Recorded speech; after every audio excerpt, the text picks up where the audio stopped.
स्वागत है आपका एक बार फिर से। और अब बारी है पावर प्लेस के स्टॉक बताने की। पावर प्लेस में आज दो स्टॉक है, टाइम टेक्नोप्लास्ट और कॉन्फिडेंस पेट्रोलियम। दोनों स्टॉक इसलिए लिए हैं कि इन दोनों कंपनियों के बीच में एक करार ये हुआ है कि जो एलपीजी का सिलेंडर होता है, जो अभी आपको स्टील का मिलता है, लोहे का होता है, अब वो प्लास्टिक के बनाने की तैयारी और वो ब्लास्ट प्रूफ होगा। कॉन्फिडेंस पेट्रोलियम ने ऑलरेडी इस सेगमेंट में बहुत ज़्यादा काम किया है और जो उज्ज्वला योजना के तहत 8-9 करोड़ कनेक्शन बांटे गए थे उसमें बहुत सारे इन्होंने सप्लाई किए थे। तो अब ये धीरे धीरे इसमें और बढ़ाना चाहते हैं और टाइम के साथ, टाइम टेक्नो के साथ इन्होंने टाई अप कर लिया है। और कई सारी जो कंपनियां हैं एलपीजी सेगमेंट में काम करने वाली, खासतौर पे तीनों सरकारी, इनका भी मानना है कि ये सस्ता और मजबूत है स्टील के मुकाबले और उसकी हैंडलिंग कैरियज ईजी है, तो उसको अब अपनाने की समय है। तो ये एक बड़ा डील है इन दोनों कंपनियों के लिए। तो यहाँ पे नज़र रखिएगा, टाइम टेक्नो के लिए 100 रुपये का लक्ष्य और कॉन्फिडेंस के लिए 45 रुपये का लक्ष्य। ब्रेक से पहले हम आपसे कह रहे थे कि नज़र रखिएगा एफएनओ वाले स्टॉक्स पर, आप क्योंकि पिछले 3-4 ट्रेडिंग सेशन से देखिए एफआईआईज ने भर भर कर खरीदारी करी है कैश मार्केट के स्टॉक्स में।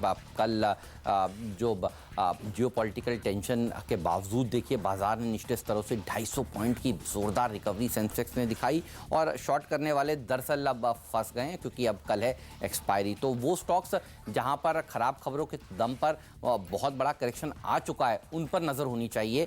कावेरी सीड, आपको याद होगा सीएनबीसी आवाज़ ने आपको सबसे पहले जानकारी दी थी कि आंध्र प्रदेश सरकार ने इनका एक लाइसेंस जो है वो कैंसिल कर दिया है और उसके बाद स्टॉक में बड़ी गिरावट देखने को मिली थी और उसके बाद अब लगता है कि ये अब एक्सपायरी से पहले एक बाउंस बैक कैंडिडेट है। तो इसके ऊपर रखिएगा नज़र, एक अच्छी रैली आज के सत्र में देखने को मिल सकती है। ध्यान रखिए पोर्टफोलियो वाला स्टॉक नहीं है, सिर्फ और सिर्फ इंट्राडे का कॉल है या एट मैक्स कल तक यानी एक्सपायरी तक का ये व्यू है। तो फिर इसीलिए यहाँ पर नज़र रखिए टाइट स्टॉप लॉसेस के साथ और 106 रुपये के आसपास 111-12 रुपये का स्टॉप लॉस इसमें आपको रखना चाहिए। इसको ठीक कर लेते हैं। येस बैंक के ऊपर भी रखिएगा नज़र क्योंकि गैप अप खुलेगा। येस बैंक के ऊपर भी रखिएगा नज़र और इस स्टॉक में भी एक अच्छी रैली आज के सत्र में देखने को मिल सकती है और वो इसलिए क्योंकि आप देखिए यहाँ पर भी इस सीरीज़ में ख़राब खबरें आई थी बीच में कि आरबीआई हो सकता है कि यहाँ पर कोई बड़ा नकारात्मक खबर निकल कर आ सकती है क्योंकि इन्होंने दरअसल अपने डाइवर्जेंस रिपोर्ट को साझा कर दिया था और उससे आरबीआई खुश नहीं था। लेकिन फिर बाजार को समझ में आया कि दरअसल एक छोटा मोटा फाइन ही एट मैक्स आएगा और आप देखिए उस दिन भी 200 रुपये का स्तर स्टॉक ने नहीं छोड़ा और एक बढ़िया बाउंस उस दिन भी स्टॉक ने दिखाया। 230 के आसपास कल इसने समाप्ति दी है, आज और कल में 250 रुपये तक को ये शेयर भी अटेम्प्ट कर सकता है। तो वो स्टॉक्स जहां पर ख़राब खबरें आई थी लेकिन बहुत बड़ा फॉलो थ्रू नीचे की तरफ नहीं मिला, उनमें एक अच्छी शॉर्ट कवरिंग देखी जा सकती है आज के सत्र में। तो इस तरह के स्टॉक्स पर आपकी नज़र आज ज़रूर होनी चाहिए। आइए अब आपको बताते हैं आज कैप्टन चॉइस का दर्जा कौन से स्टॉक को मिलने वाला है। ये रही पूरी टीम सामने, बताइए नीरज किसे सबसे ऊपर वाला इंडियन ओवरसीज बैंक, क्योंकि जिस तरह के सरप्राइजेज अब आरबीआई की तरफ से आ रहे हैं उससे ऐसा लगता है कि इनका भी टाइम आएगा तो आने ही वाला है मुझे लगता है, क्योंकि इलाहाबाद बैंक और कॉरपोरेशन बैंक को जिस तरीके से पैसा मिलते ही पीसीए से बाहर कर दिया गया उससे इनका भी नंबर लगेगा। तो आईओबी में खरीदारी करके रखिए, यहाँ पे तेज़ी बढ़ सकती है। 15 का लक्ष्य आप दे रहे हैं तो आसानी से हासिल होगा। मेरी टीम में रिजल्ट डालिए, बताइए इसमें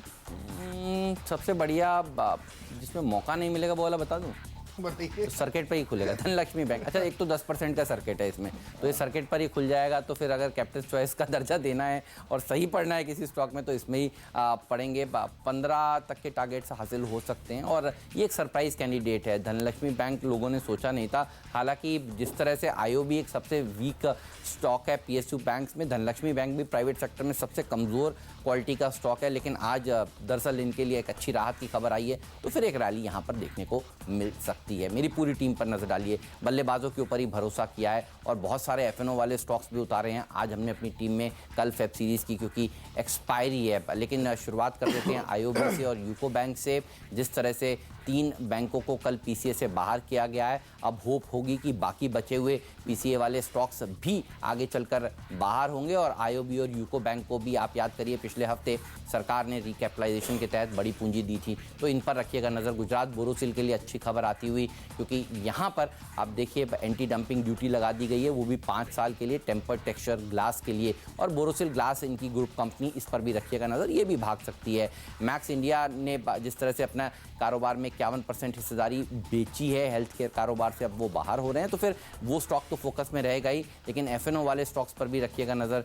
मैक्स फाइनेंशियल्स भी अच्छा प्रदर्शन दिखा सकता है।